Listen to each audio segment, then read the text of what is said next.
Welcome to another episode of Exploring the Vintage NFT Space with ZeroG. I'm very excited to have with me Zerodaykek, one of the OG Rare Pepe artists. Thanks for joining me today. You're very welcome. Man, we've been back and forth. It's been I don't know, this has been such a crazy I don't know, even more than a year, but I'm very excited to have you with me today. Um, it'll be a lot of fun. Well, before we jump into anything else, why don't you tell me your story about how you discovered crypto? Sure, how I discovered crypto. Okay, so I was living in this is controversial, what have you. I was living in a trap house. My roommates were selling weed out of the trap house, what have you. And I remember my best friend pointed me to interview with um, what's his name? The guy that does all the long interviews, Joe Rogan. And they brought up that Wired article that had the link that pointed to the Silk Road. And so my journey with crypto started when Bitcoin was $4. I bought about 10 Bitcoin, maybe 11 or 12, and I was going to buy $50 worth of weed and get it shipped. And yeah, the merchant never shipped it, and it had been like 3 weeks, and the price of Bitcoin had crashed from like $5 to $4 or something like that, or $3. And I messaged the guy. I was like, "Hey, look, you haven't shipped, and it's been a couple weeks now, and I know that the price of Bitcoin crashed, but don't worry, I just send me the Bitcoin back." And he sent me the Bitcoin back. Mhm. And so yeah, then I had a couple Bitcoin, and I forgot about it for a long time. It just stayed at Mt. Gox for a long time. I'm a Mt. Gox creditor, by the way, and Okay, I don't yeah. have any of that money to show for it anymore, even though I got paid out. That's another story I gotta tell. But yeah, what's it called? Um, when Bitcoin hit $100, I was like, oh, I have like 10 or 11 of these. And so I thought I was some hot beep for turning $50 into $1,000, but I didn't have the imagination to think that Bitcoin could go to where we are today. But that experience did send me down a rabbit hole, because I remember the following years I was just trying to buy back my bags and buy back my bags, and then I did. And then about shortly after Mount Gox happened, I got wiped again. And then I spent 1 year saving up all my money, and I moved to Hawaii, and I bought a Bitcoin flight. I spent three and a quarter Bitcoin for a one-way flight to Hawaii. And in retrospect, that was a very expensive flight. Uh, but yeah, that's kind of the beginning of my crypto journey. I was one of these really early people that got into Bitcoin crazy early, and just didn't have the imagination. And later on, I got the imagination when you see the number go up and you learn a little bit more about the sec. Well, there's only 21 million. Um, and yeah, um, I was posting on Reddit a lot back in the day, especially when it was all nascent and up and coming. And I remember regularly getting to the front page of Reddit, but eventually r slash Bitcoin.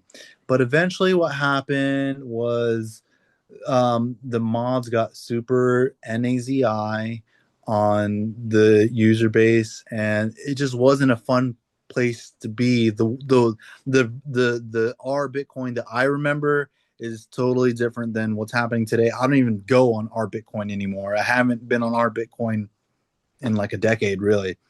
Um, and back then, my username was Pimping Ken, which I was obsessed with a song by Little John, and he had a cameo with the artist named Pimping Ken, and the song is called Contract. And there's a lot of expletives in the song, so I won't bother saying any of the lyrics. But yeah, I took the guy's name because it just felt right, and it was like early enough in the world that you could, like, people take names, other people's names all the time. There's all kinds of people that call themselves Billie Eilish and stuff on the internet, and they're not Billie Eilish, right? So Pimpin' Ken, that was my name for a long time. And then later on, when I heard about Rare Pepes and what have you, I kind of wanted to be on brand, but still kind of recognizable. If like somebody just so happened to know me from when I was on Reddit back in the day, Pimping Ken, I became Pimping Keck. And what really inspired me when I started my Rare Pepe journey was back then they were passing around this video describing Keck and how he was like this primordial god of chaos, and you would like pray to him before so that like the light would come, and then you'd see uh, another dawn. That really really moved me. And so when I was here on island, I guess I was an artist but not an artist yet. So but I really wanted to get in and just do it right. And so I commissioned proper artists for a couple of my first couple pieces. HULAPEPE and MAUIPEPE were made by my dear friend Julia. She's still around. She does murals for like big companies now. Her art is street art now, but it's in New York and it's on billboards and what have you. And so she's come into her own. My next artist that I commissioned was my weed dealer, and he he really really knew about Rare Pepe, like not Rare Pepe, but he knew about Pepe the Frog, and he knew like he pilled me in, and so it was really great to like kind of work with artists and kind of uh, get more perspectives in, because for me this is all novel information, but he like deep dived me into the whole, like we went on 4chan and he showed me everything that was going on over there, and really got me really deep involved. And so um, then the next artist I believe was my dear friend James Paselko.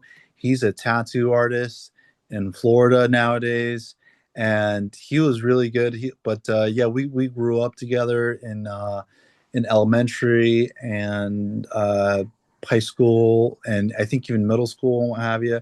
And so he was somebody that I wanted on my team.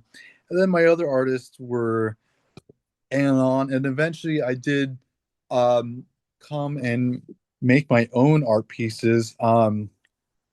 So if you want to look, one of like my first art pieces that I'm really really proud of, that I got to keep all the money for myself, and I sold my whole bag way early. Um, you just type in, I think the character limit on Counterparty is 12 characters. So if you put in 12 F, like the letter F 12 times, Yeah. um, That one. yeah, I made that one. And what that one was, for contextual awareness, on Ethereum, there was a smart contract that was blowing up at the time, called Proof of Weak Hands. And basically, what would happen is, at least what was supposed to happen, uh, you threw your money at this contract, and you got a 10% haircut. And the 10% went to everybody in the contract. Uh, and then when you exited it, you also got taxed 10%, and it also went to everybody in the project that was still in the contract. And so the idea is the proof of weekends is that people would come and go into the contract, and they would just churn a bunch of 10%.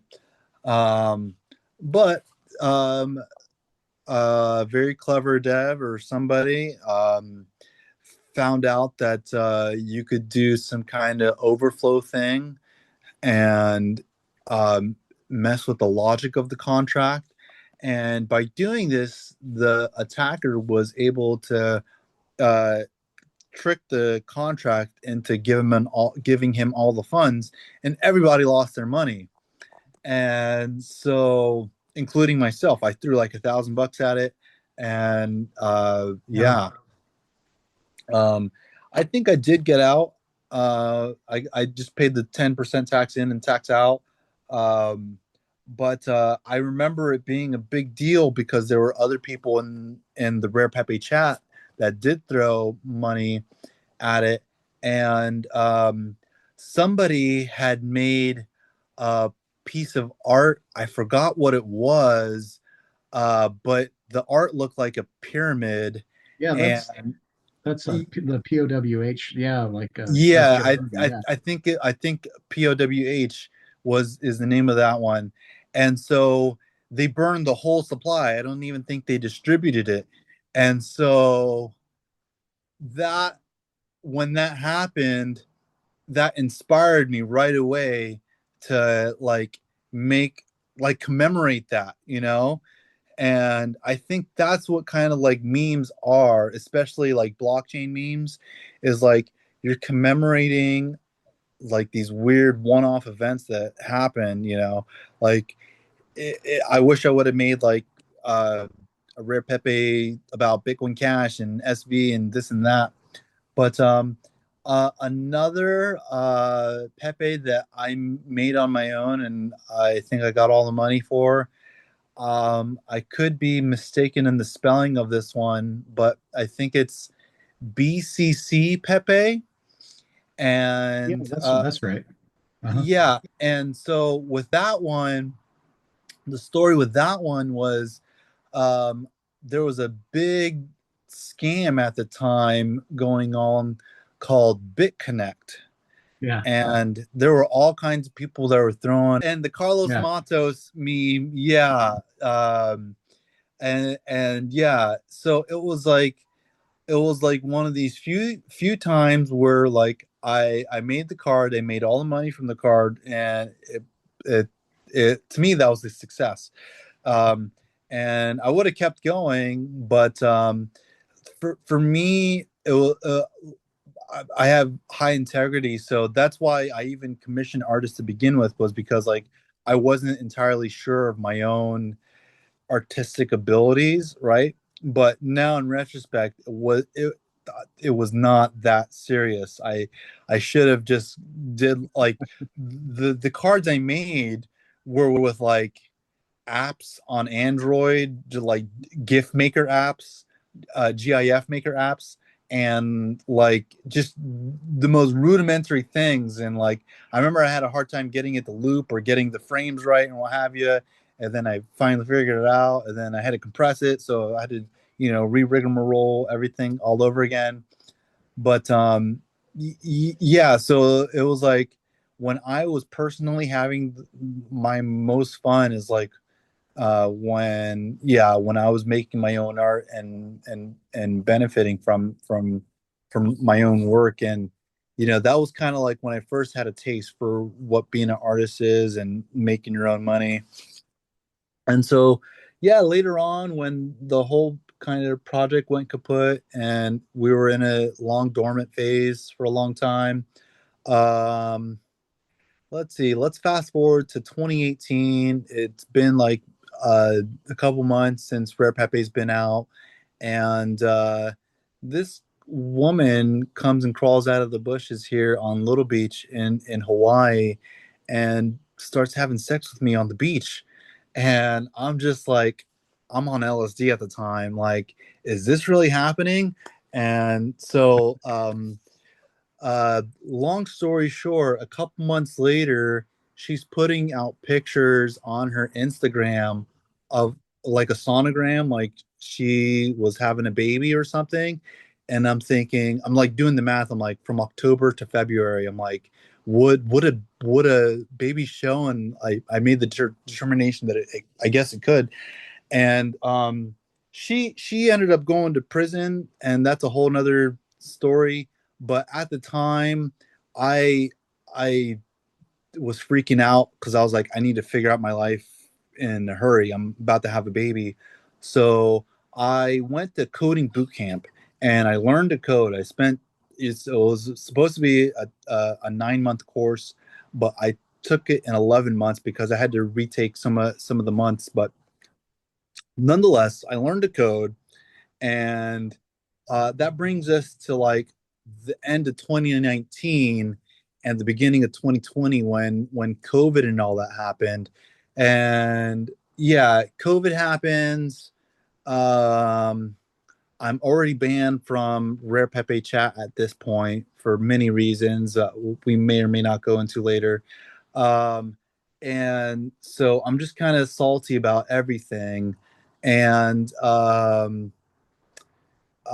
fast forward to the end of 2021, and for whatever reason, NFTs and this and that were picking up. Like it was just like Rare Pepe, we did it first. No matter what, anybody can say about anything. Maybe Spells of Genesis or other counterparty products really truly did it first. But I think like the community aspect to Rare Pepe is like what's totally lost in crypto these days, is that like we have all these like single founders, but they get like bankrolled by the orgs and they just cash out and the community goes to the wayside. But what I loved about um, Rare Pepe was it was kind of like an even playing field in the sense that anybody could be an artist and anybody could just join this chat room and anybody could like put art and compete with the other art and trade for the other art, and we were all really close knit, and um, I think there's yeah, a lot. I a think lot. I'm sure a lot of that camaraderie is still there, but uh, it kind of went to the wayside when you had projects like CryptoKitties and all the other grifts that happened on Ethereum started like really taking off, and the idea of a single founder became a thing, and so kind of pushed everyone to like be in a silo and do their own like little thing. And like I've been doing the single founder thing for a hot minute now, and with very little success. Um, Ordinals came out, and even like the early talks about like I was listening to the lexicon, and I was like, okay, I know I'm gonna change aliases again. At this point, I had changed aliases from uh, pimping kek to pure blood kek because during COVID, I remained unvaccinated. Nobody could sell me on that. Nobody described it to me in a way that like it was going to enhance my life or anything like that. Because I think being in crypto in general made you distrustful of institutions. And so I think the people that were most susceptible to narratives like what happened in COVID were people that were on the outside of cryptocurrency and all that, where like if you're in Bitcoin, you hear all these lexicons like not your keys, not your coins, trust, don't verify, and or sorry, verify, don't, something like that. And none of these entities were performing acts or saying things that one gained my trust, and then when I went to go try and verify their claims, a lot of it came up as Fugazi. So yeah, I changed my name again, my alias again. This time it was to Impossible Artifacts, um, and the idea is that we like when we're putting all this arbitrary data onto Bitcoin, we're creating like these data artifacts that like get preserved into immemorial, right? And um, at this point, I didn't want to be constrained by the limitations of just like a general one theme, like there's like pudgy penguins and the crypto punks and the monkeys and all that was going on. I didn't want to like just make one kind of artwork. I just wanted to like have a platform where I could just make all kinds of art and hopefully that would catch on. But the main drawback to doing anything on ordinals was that because you're paying for all your BYTES bytes, Mhm. it became very expensive. And so um, I was using the .png container Mhm. mostly because I wanted to preserve the integrity of my art as much as possible. But the trip with .pngs is that they're more taxing BYT byte-wise, um, in the sense that if you make a JPEG and a .png of the same thing, the PNG is going to be way more expensive. So the trade-off that I made was okay. So I'm going to use this high-quality container, but I have to compromise somewhere so that I can get these bytes lowered, so that I can feasibly kind of put my art out there. And it still ended up costing me a lot of money. There wasn't any way around it. So the artistic trade-off that I made was to make my canvas smaller. So where other art projects were doing 1080p, 500p, I was doing 160 pixels by 160 pixels, and that bought me time. But what was happening was I was making a bunch of art, but I couldn't put it out fast enough because the blockchain got so congested and so bloated with all these Ethereum and Solana people coming over and hogging all the Bitcoin and hogging all the block space. And, you know, I managed to get one or two pieces before the million ordinal mark or what have you. I don't even keep track of it anymore because um, uh, last year my ordinals wallet got compromised, and that's another story. In crypto, you need your OPSEC, your operational security is paramount.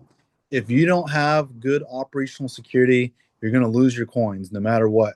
So if the only thing that people take from watching this video, uh, um, don't click links. And if you're going to click a link, make sure it's with someone that's pre-vetted, that you've already worked with in the past before, that you might even have already a chat history with, and not just some guy that messages you unsolicited, you know. And so after my ordinals wallet got compromised, I kind of just decided to embrace it. And so I, I I changed my alias one more time to Zerodaykek because I got zero dayed. I clicked on a malicious link, it deployed a payload. I still have that piece of silicon in my room, but I don't even bother charging it or putting it online because even after I factory reset the thing, it just keeps on phoning home and keeps on trying to clone my drive and compromise my accounts. After I got attacked, the attacker what they did was the method of attack is they clone your hard drive, and then they try to access all your accounts like it's you. So I remember getting all the like my Instagram, my Facebook, my Google account, my Twitter account. They managed to take it over, and I had to wait like 2 or 3 weeks to regain control. They I didn't have two-factor auth on my Twitter. So they managed to like change my phone number or add a phone number that I didn't have. And you know, it's like when something like this happens to you, you feel violated. And it took me a long time to just even like trust talking to people again in crypto. And like I was really depressed for a little bit, but it's like when that stuff happens, there's no recourse. They took your coins. They didn't even bother taking my ordinal. They didn't even bother, like my ordinals are still there. If I really wanted to, I could move them and get them to a safe place. But I'm just sketched out about using wallets that in the past have already been compromised. And so I haven't touched that wallet since it's been uh compromised, and I don't. And so it sent me on a journey onto, okay, if I'm still going to be making art, where do I want to do this? And so I was looking for chains, and I tried to do Ethereum, but the whole trip with Ethereum is that it's super crowded. You're never going to stand out, especially if you're just me. I just got the green paint and the lipstick, and I'm like a crazy frog, and there's plenty of crazy frogs on the internet, but it's like that's what you got to do to like kind of stand out a little bit. It's like you got to paint your face green and be somebody you may or may not be, because we could have a good civil discussion here till we're blue in the face about the history of this and that, but you only get so far. I think people appreciate a good a mimetic kind of chaos factor. And yeah, any time, I think, if I'm gonna, hopefully I don't ever have to change aliases again, I try to append it with Kek, Kek, because I do like what like I said, when I first got into Rare Pepe, they were passing that video around, and I really took it to heart. And I kind of embrace a lot of that Keck energy, in the world. You see all this chaos happening around you, and it's like, what do we do? And it's like the only thing you can do is like embrace it and just be the best version of yourself. And there's like characters out there like the Gen Z quant kid, that he like, some little jit that like stole like 20K from some contract, and flick the camera off. uh People can hate him, but that was like Keck energy. He just what have you. um uh let's rewind to 2024. I get my Mount Gox money, and I'm like, um, ah, finally, I have like some funds, and I can play around a little bit.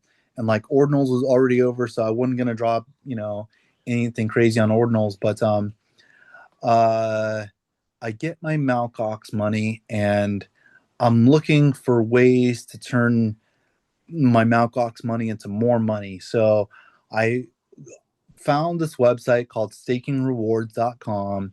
And at the top of the list at the time was this project called OmniFlix. And OmniFlix nowadays, you can't look for it anymore because they've rebranded to Flix.fun. And this is the last time I'm ever going to mention them. But basically, they are offering a high APY yield. And where do you think that yield came from? And eventually, the whole thing unraveled. Nobody got their money. It's a shit coin. I lost my MT Gox money, and so fast. It's so easy to like kind of make a lot of money in crypto and then like lose it, that it's like it's kind of like a rite of passage. Like if you don't make a lot of money and if you don't lose it all too, like you didn't do crypto right. And so now going forward, instead of taking screenshots, I'm taking profits. And so I have the same attitude as like the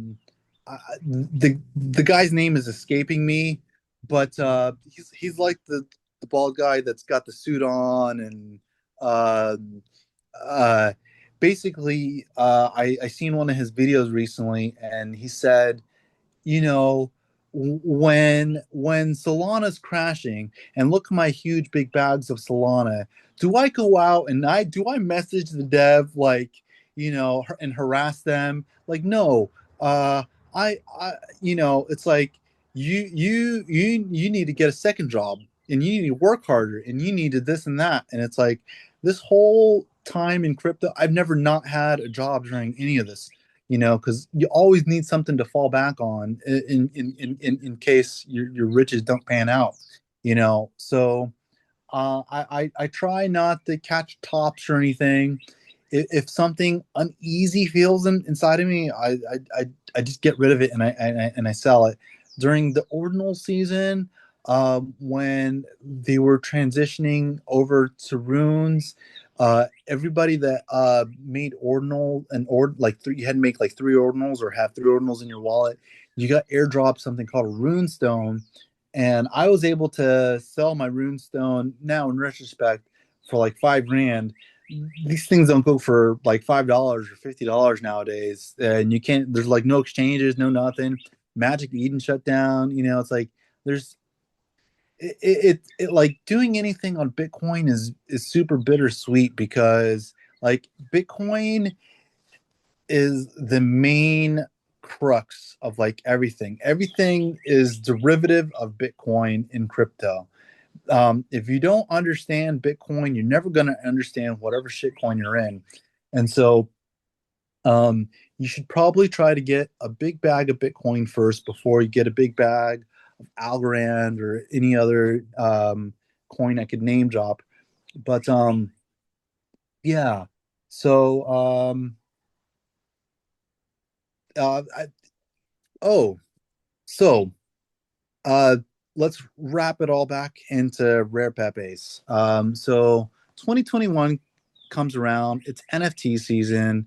I've made strategic trades in the past, trading my art for other people's art because that was the vibe in the chat room.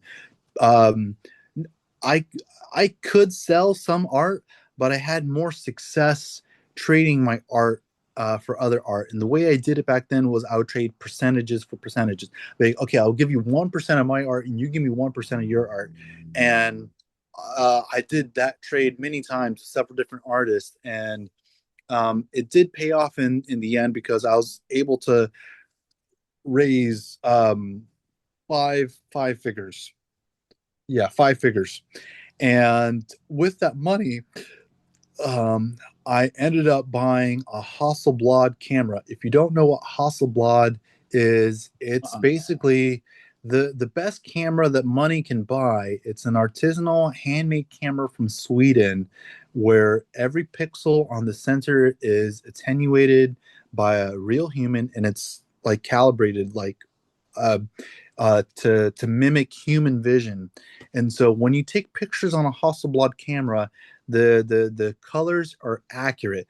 Some camera brands have like personalities, like Sony's is like really cool, and like the Canons are really warm, and the Fuji's are really sharp, and but Hasselblad. Their main trip these days is they have a perfected color science that's true to life. They have this and that, and so um, for a couple years, I was a nude goddess photographer here on island, and I took a bunch of pictures of That's awesome. naked girls here on island, and it was absolutely the probably the best time in my life that you get a naked girl in front of you, and yeah, um, but a lot of that art that I made, it can't go anywhere, and so I haven't actually even released it. A lot of it is just staying on hard drives, and I'm waiting to release it. And so this brings me forward to where we are right now in my current um, uh, art journey. Um, I couldn't deploy all the art that I wanted to on Bitcoin because the fees got out of control, and but I was making art the whole time. I never stopped making art.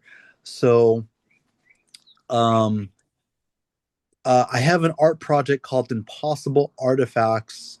Oops, all 00027s.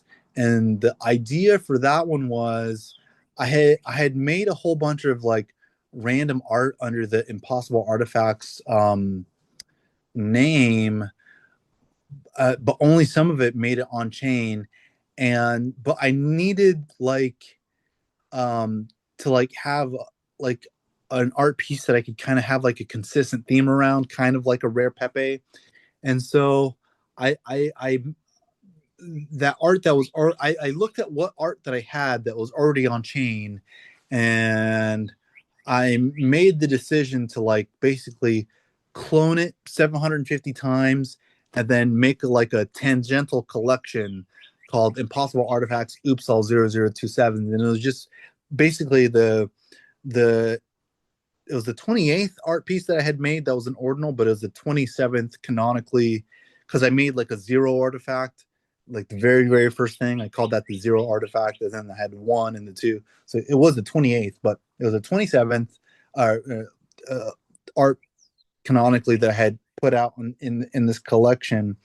And it never took off, and I've redeployed it on another chain called Quai, and you can find the link in my bio on Twitter at Zerodaykek. Um, but so that's kind of where I'm at right now. I'm redeploying old art that was intended for Bitcoin but didn't quite make it, and so by deploying it on Quai, I could still deploy it on like Bitcoin adjacently, in a manner of speaking, because at some point they're going to be um, sharing the block reward with Bitcoin. So I could deploy it on Quai and have some degree of confidence that somehow, some way, my art is gonna, in some tangential way, the information is gonna be on Bitcoin somehow, you know. And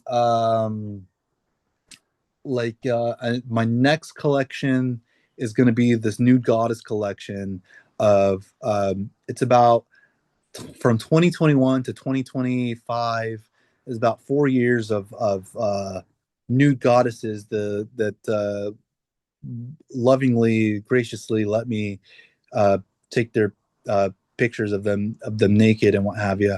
And hopefully that one takes off, and I get to kind of reap the benefits of all that. But yeah, I think this has been a long-winded journey, and if you've been following this whole time, thank God. Thank you for not clicking off this video.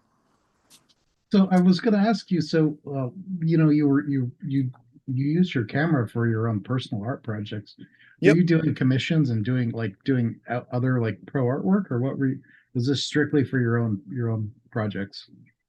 Yeah, I wish I could say that I had I see this was my first camera, and what I realized with photography is that it's more than just buying the camera, it's everything else that goes around it. You need props, you need backgrounds, you need lenses. I had two prime lenses that were fixed focal length, so that kind of limited my creativity in some ways. Um, I got a paid gig here and there. Like I got $50 one time, and I got $500 another time. The $500 one was taking pictures of politicians here on the island, local politicians. But it was like, yeah,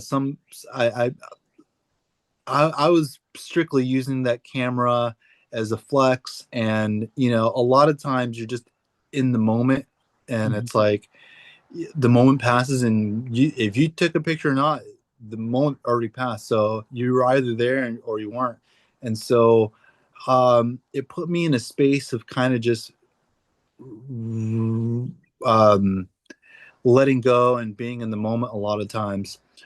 Something else that happened while all this art trip was going off were the wildfires on Maui, Mhm. and that was exceptionally disruptive to my life. And I the only reason I was able to successfully navigate that uh, event happening here on island was because of Rare Pepe. That week, a bunch of strangers on the internet coalesced and gathered together, and they had auctions, and it was a philanthropic thing, and people, I'm sure some people made profit and what have you.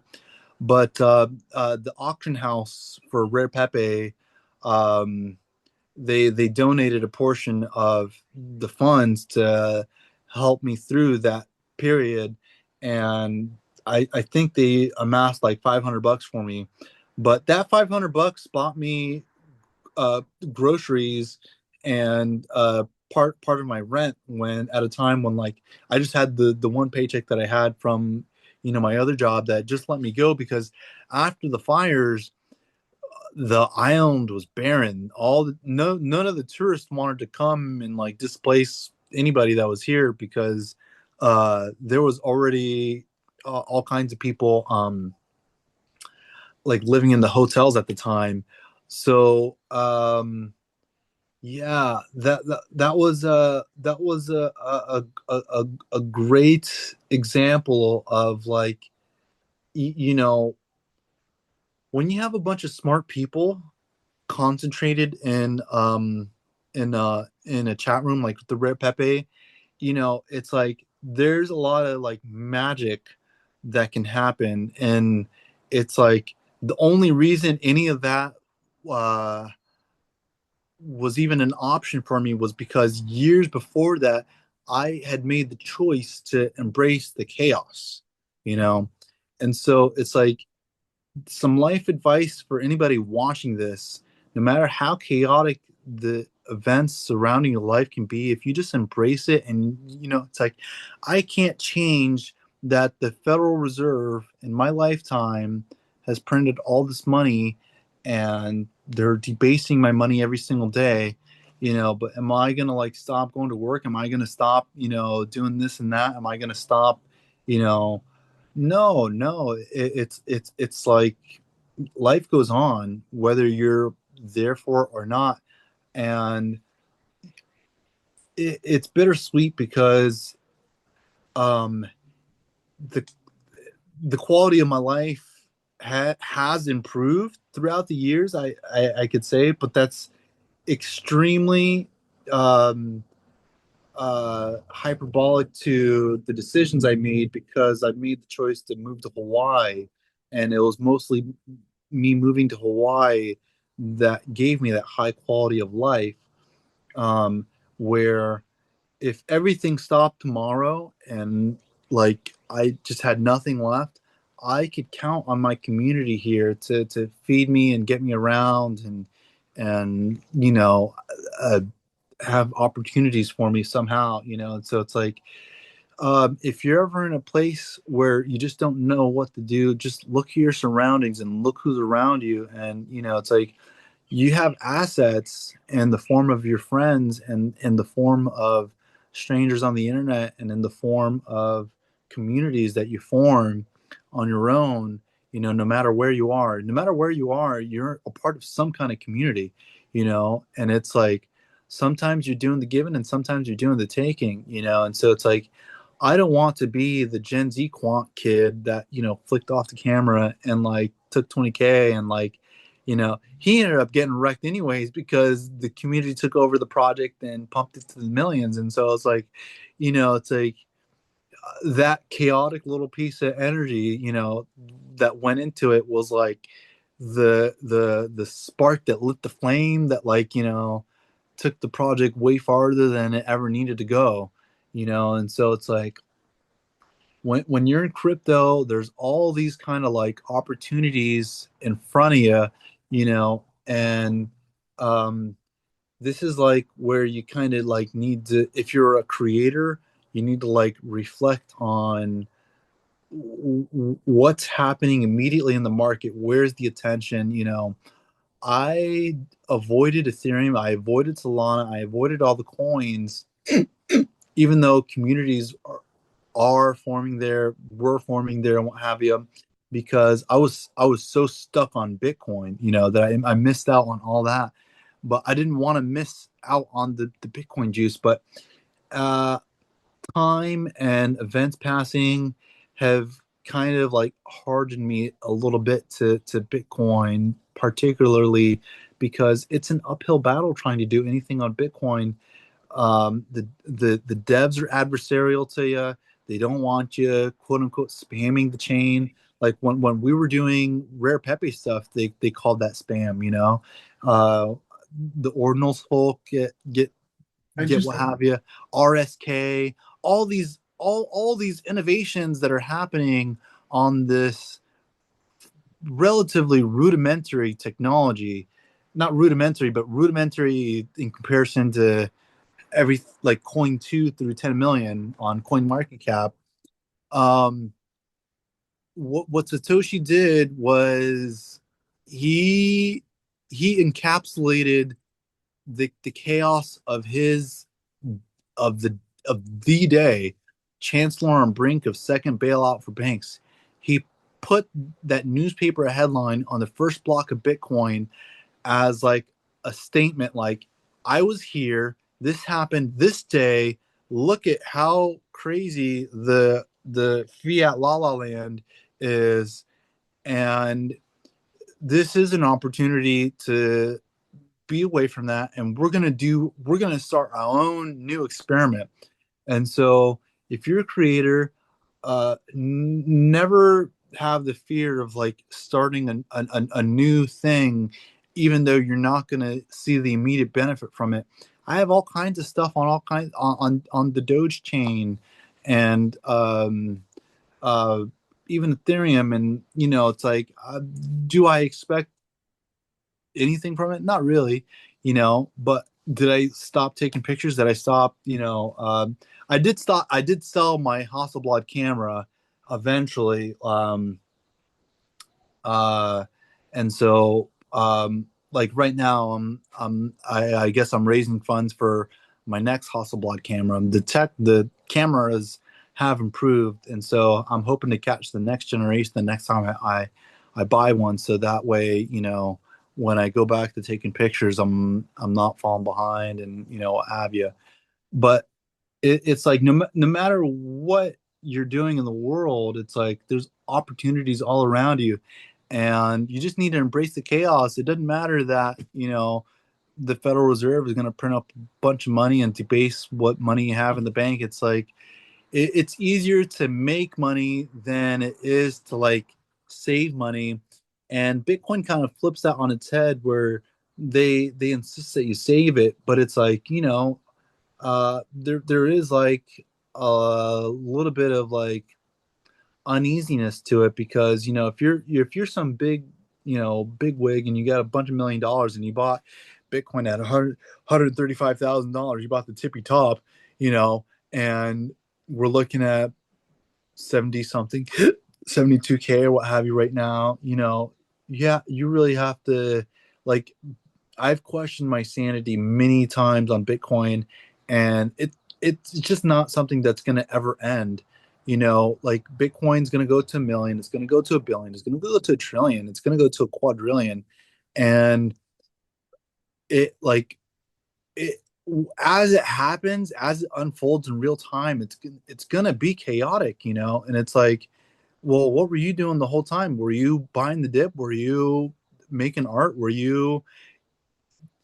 Uh were you getting a second job? It's like, um I think for anybody that's lost money in crypto, you need to try harder. And it doesn't matter if you need to lose your money 10 more times. And I've lost my money like 11 times. So this 12th time, it's going to be great, So, yeah.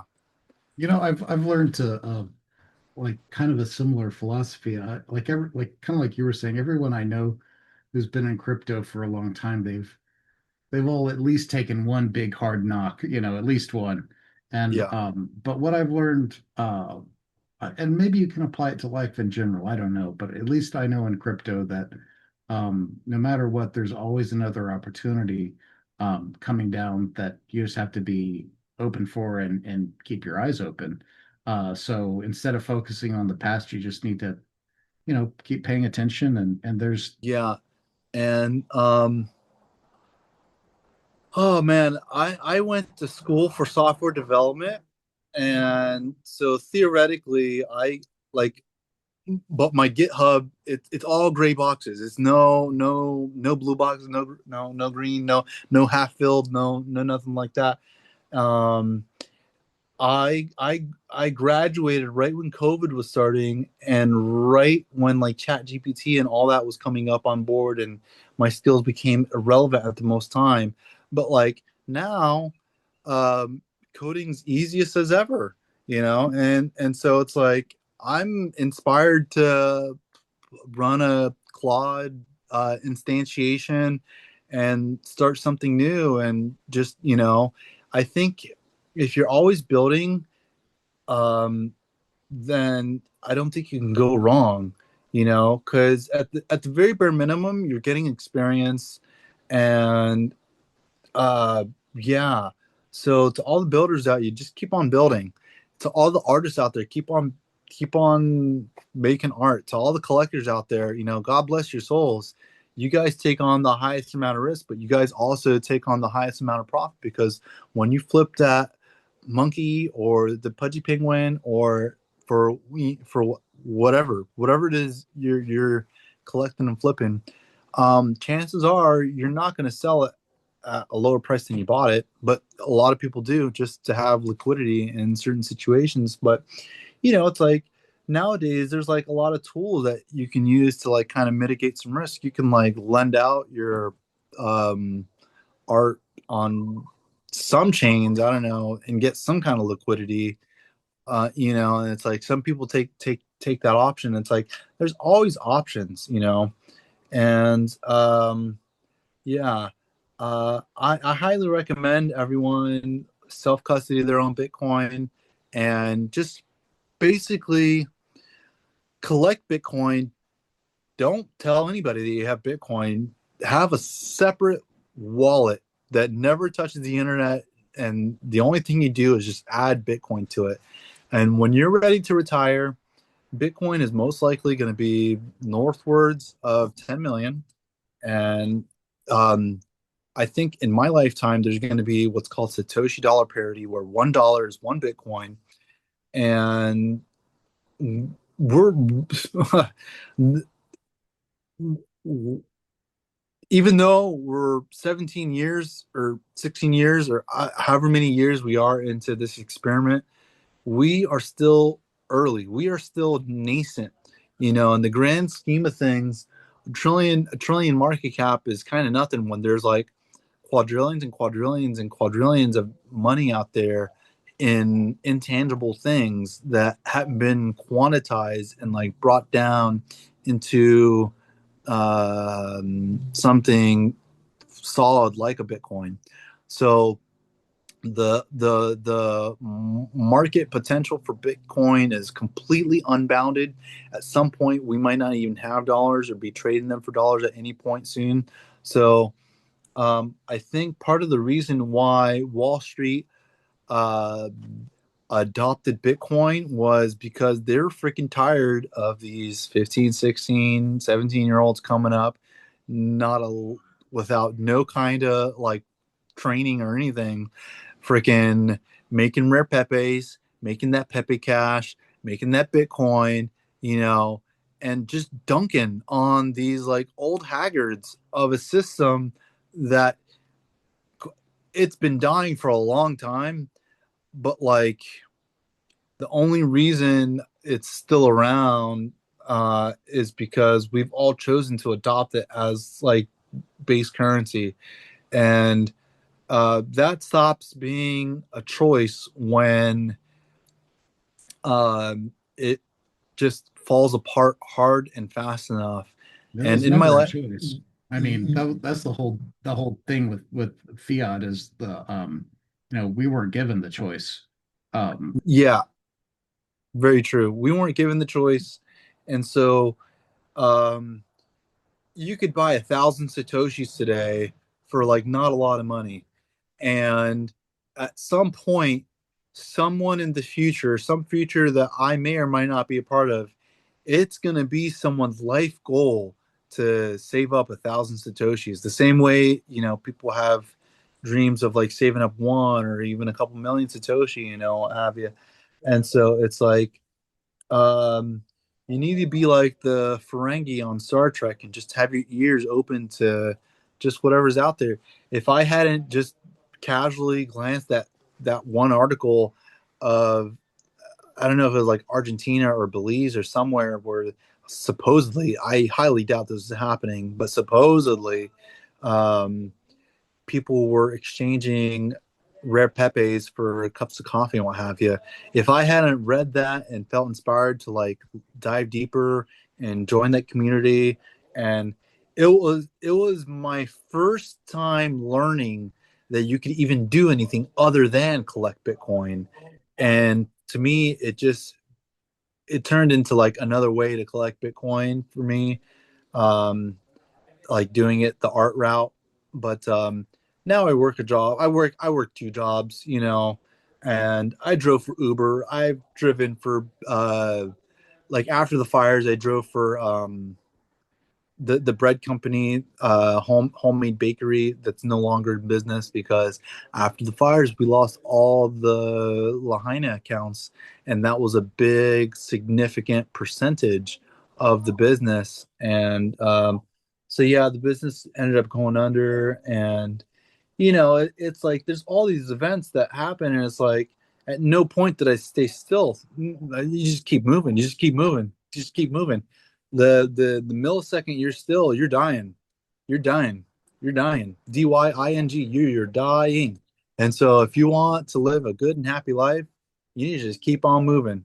It doesn't matter that and um I've learned now, instead of taking screenshots, you take profits, you know. And yeah, so that's what I'm doing now. It's been it's an interesting place where we're recording this in the middle of 2026. And I don't know, it's an interesting kind of uh I don't know, for people who've been around Bitcoin for a long time, it's kind of a somber period, at least to me.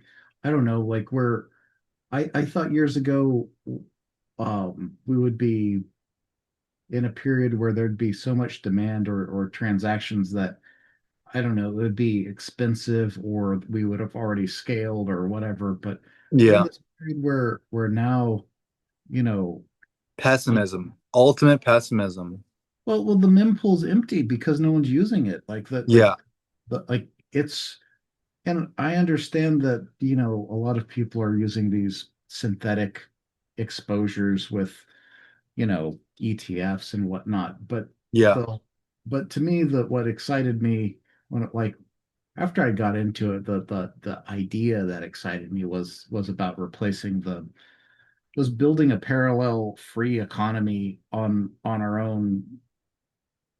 Like fiat isn't even money; it's currency, and it's like as we know it today, or we normally call dollars or whatever. It's it's one of the most sinister forms of manipulation and coercion um, that I've ever learned or understood. And it's so perverse and sinister that the having a way out was, I don't know, was really inspiring. And I think you know well, now we have proof through the Epstein, the last batch of those Epstein files, that like the bankers, they basically kneecapped Bitcoin to prevent it from being a viable currency. So yeah, I they mean, they do not want you yeah, holding private keys and no, slinging rare pepes. That's for sure. yeah, I mean, the thing is that you know, they already had, like, going back, we have documents going back to the 60s that the central banks have already figured out how to manipulate and control the market for gold. So turning Bitcoin into digital gold was like a natural for them because, like, hey, that fits their model for being able to do market manipulation control. The thing Yeah, they couldn't stand um is losing the power over a currency. I mean, yeah, because again, people don't understand that all these dollars are borrowed into existence, and they're borrowed hmm into existence, and this with interest, interest attached. Yeah, yeah, with interest that's owed to the bankers that did nothing to create it other than with the stroke of a key, right? And yeah, this is mathematically guaranteed because there's more debt than there is issued. It's the ultimate Ponzi scheme to accumulate real world assets for free. I mean, yeah, it's turning us all into slaves. So yeah. uh, anyway, Yeah, so it's kind of like I don't know, at least for the last year or two, I've been kind of, I don't know, kind of just reflective on where crypto is right now. And I don't know. I mean, I do think that there's still ways that from what I understand, there's still ways that Bitcoin can turn it around, but um it's definitely it's just a strange time, you know. I still it and again it's one reason why like these, you know, Rare Pepe encapsulated a really fun time in crypto's history, you know. Yeah, Um, you know, like you're talking about like the FFF card, you know, like one of the things I yeah, thought was really funny is back when that POWH contract came out. I remember being on YouTube and the grifters, the scammers were like there were people making copycat contracts of yeah. like proof of Travon, or I don't forget his last name, but there are all these scammers that I mean, I don't know. It was just a really fun, I exciting remember time. I remember one POOH, proof of only holding Uh-huh. eh, poo, Uh-huh. and that Yeah. was like their whole thing. It was like, Uh-huh. okay, you're gonna flush this, and yeah, there's all kinds of, yeah, like Uh-huh. literal coin themed after shit. Mhm. Yeah, I don't know. So, but I still really enjoy Rare Pepes. You know, it's one of the it's one of the funnest projects out there. And like you said, I think one of the things that set it apart from the beginning is um, again, it hindered it at the beginning, and there were some like it definitely cost the devs a lot to make that choice, but the counterparty devs, there was no pre-mine or special allocation. Um, they had to participate in the burn just like everyone else. And They same had to thing burn for coins. yeah, and same thing for Rare Pepe too. I think Mike was like the fact he didn't turn it into a scam like in, you know, charge a fee or something. Yeah, I think there were like a handful of people that were very enthusiastic about Hmm. the Rare Pepes when they first came out, and yeah, that the Pepe Cash distribution, that's Hmm. another story. I don't know if you've had somebody No, I'm not go familiar go with how that go got go distributed. go Yeah. go deep into that lore. Yeah, I know the story about that a little bit. It was whoever the Rare Pepe scientists were. Um, uh, it was a very small crew that was like putting their attention on Rare Pepe, and I think yeah, Mike had made like one or two, and but there were like all these other people that wanted to make more, and so you know, in the early, like you could see in the early series, they experimented with issuances and themes, and so I got in a little bit kind of towards the end of the party, honestly, middle to the end of the party. Like Rare Pepe, I think started in October, November 2016 or something, and I didn't get into like April of 2017, and it was picking up steam and momentum and this and that. But I had gotten there after the fact, after they had a whole bunch of stuff set up already, Rare Pepe wallet, Rare Pepe directory, what have you. And then it's like some of the things that I invested in on Counterparty that were centric to Rare Pepe Hmm. um, no longer exist. Uh, for instance, on Rare Pepe wallet, there was Hmm. a get featured card that you could buy Okay. that the devs were just, I guess, using it as like revenue generation. Okay. But basically, there were four slots on the front page of Rare Pepe Wallet that you could, what's it called, promote your own card, and then like Uh-huh. you'd buy a slot, and then That's neat. it had an expiry date. And so I remember one time I seen a whole bunch of the supply for this come online, and so I just bought the whole thing. But Mhm. then later on, after like 2021, they moved the site over to where it is now, rarepepe.wtf. And it's like all that investment that I thought I was going to be able to promote my Rare Pepes forever ended up dying, and what have you. But hey, we have to kind of end this No interview a worries. little bit short because my iPad is giving me the 10% warning, and Sure. I'm a little bit too far away from the charger to what have you. But this Nope. has been a fascinating and hopefully intelligible discussion. And thank you, listeners and watchers, if you're watching this. You can follow me on X at Zerodaykek, and I'm going to get some links out to ZeroG with a lot of my historical art, and we can yeah, move on from there. Yeah, well, I certainly appreciate you joining me today. It's certainly been a lot of fun to to hear your story and hear about, what you're interested It in. was a wild time. Yeah. You just had to have been there. Okay.